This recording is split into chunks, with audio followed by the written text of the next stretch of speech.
warahmatullahi wabarakatuh. Halo adik-adik semua, apa kabar? Insya Allah sehat dan tetap semangat ya. Hari ini kita akan memberikan sedikit informasi tentang salah satu hewan yang namanya disebutkan di dalam Al-Quran. Nah, sebelumnya kalian sudah tahu hewan apa saja yang ada di dalam Al-Quran? Ya betul, sapi, gajah, semut, lebah, laba-laba, unta, keledai, ular, dan masih banyak yang lainnya ya.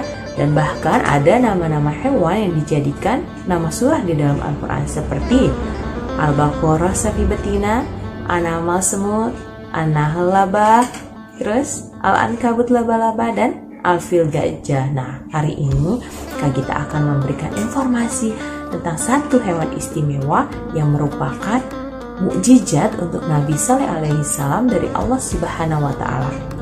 Nah, Nabi Saleh pada saat itu sedang melakukan dakwah kepada kaum Tsamud, dan Allah memberikan mukjizat hewan ini untuk membantunya berdakwah. Nah, di dalam Al-Quran disebutkan pada surah Hud ayat 64 yang artinya berbunyi, "Dan wahai kaumku, inilah unta betina dari Allah Subhanahu wa Ta'ala sebagai mukjizat untukmu." Unta betina yang dijelaskan dalam ayat tersebut merupakan mukjizat yang diberikan Allah kepada Nabi Saleh sebagai tanda kebesarannya. Saat menyeru ajaran Allah, Saleh meminta kaum Tsamud untuk meninggalkan berhala dan menyembah Allah. Nabi Saleh mengajak kaum Tsamud untuk bertobat. Tetapi alih-alih mendengar nasihat dari Nabi Saleh, kaum Tsamud justru menentangnya.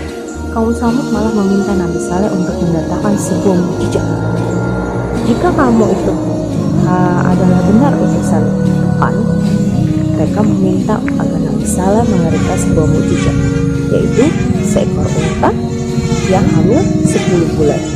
Nah, dia bilang, jika kamu memang termasuk orang yang benar, maka datangkanlah mukjizat. Hal ini tertuang di surah Asy-Syura ayat 154.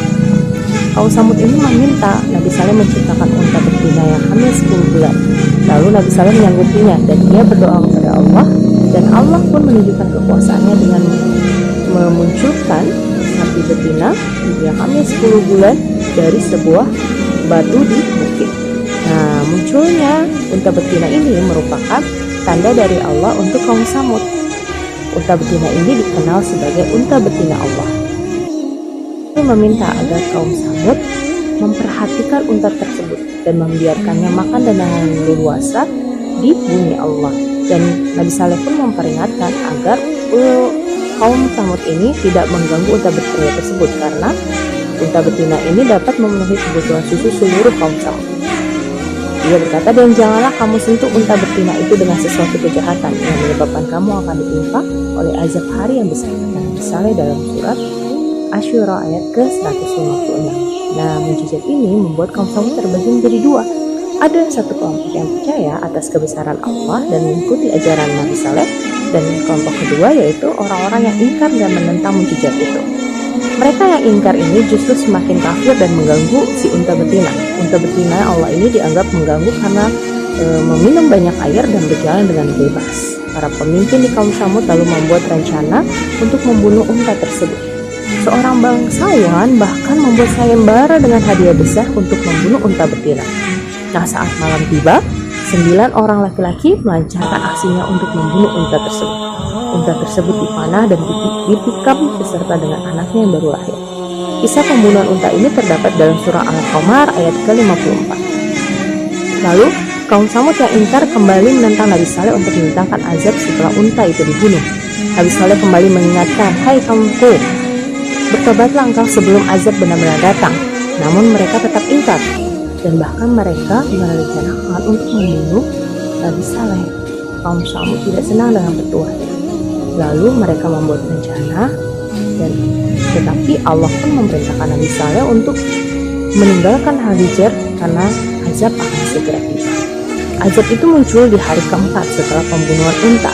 Di hari itu petir menyambar, bumi berguncang dan menghancurkan kaum Tsamud. Kaum Tsamud pun binasa karena petir dan gempa bumi. Nah, karena itu mereka ditimpa gempa, maka jadilah mereka mayat-mayat yang bergelimpangan di tempat tinggal mereka. Hal tersebut tertuang di surat Al-A'raf ayat ke-78. Dari kisah Nabi Saleh ini terdapat sejumlah hikmah yang dapat dipelajari.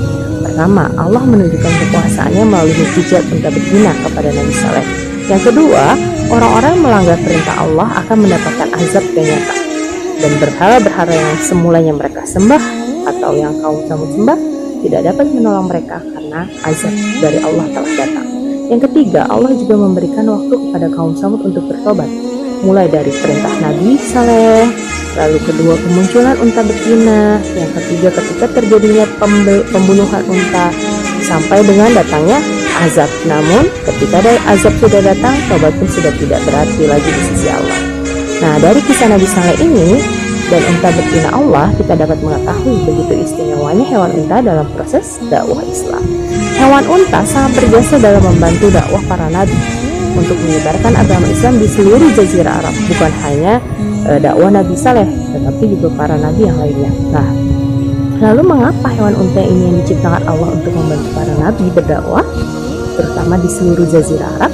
Nah, karena unta merupakan salah satu ciptaan Allah Subhanahu wa Ta'ala yang sangat istimewa dengan anatomi yang mampu bertahan hidup dan menjadi kendaraan andal di tengah gurun pasir yang tandus serta minim cadangan air. Unta memiliki peranan bagi masyarakat jazirah Arab khususnya, yaitu sebagai kendaraan utama untuk bisa melakukan perjalanan mengarungi samudera gurun pasir. Unta itu dapat berjalan sejauh 50 mil, sekitar 80 km sehari dengan bertahan tanpa makan dan minum selama 5 hari. Jadi unta dapat menempuh 250 mil, sekitar 400 km tanpa makan dan minum. Jarak ini sama antara jarak Mekah dan Madinah. Di samping itu, unta juga mampu berjalan sejauh 20 mil dalam sehari dengan membawa beban 500 kg atau setengah ton. Kehebatan lainnya, walaupun banyak minum, nah unta tidak membutuhkan banyak air. Dia tahan tidak minum sampai 10 hari, bahkan hampir 1 bulan. Nah, jika kondisinya darurat, unta mengambil air dari cadangan tubuhnya, walau harus kehilangan setempat bobot tubuhnya. Namun itulah dia cara metabolisme hewan unta. Nah, unta dapat memakan kaktus atau tumbuhan berduri karena terdapat papilea yang tersusun dari keratin. Oleh karena itu, unta mampu mengarahkan duri-duri kaktus agar tidak menusuk mulutnya. Hebat bukan? Masya Allah, hebatnya ciptaan Allah, terutama unta ini. Walaupun dia berada di padang pasir, namun sangat kuat dan sangat hebat dan sangat berjasa dalam dakwah Islam. Nah, demikianlah kisah dan informasi tentang Nabi Saleh serta unta betina Allah. Semoga menjadi ilmu dan pengetahuan baru untuk kita semua dan kita bisa lebih bersyukur atas ciptaan Allah Subhanahu wa Ta'ala. Demikian, terima kasih. Wassalamualaikum warahmatullahi wabarakatuh.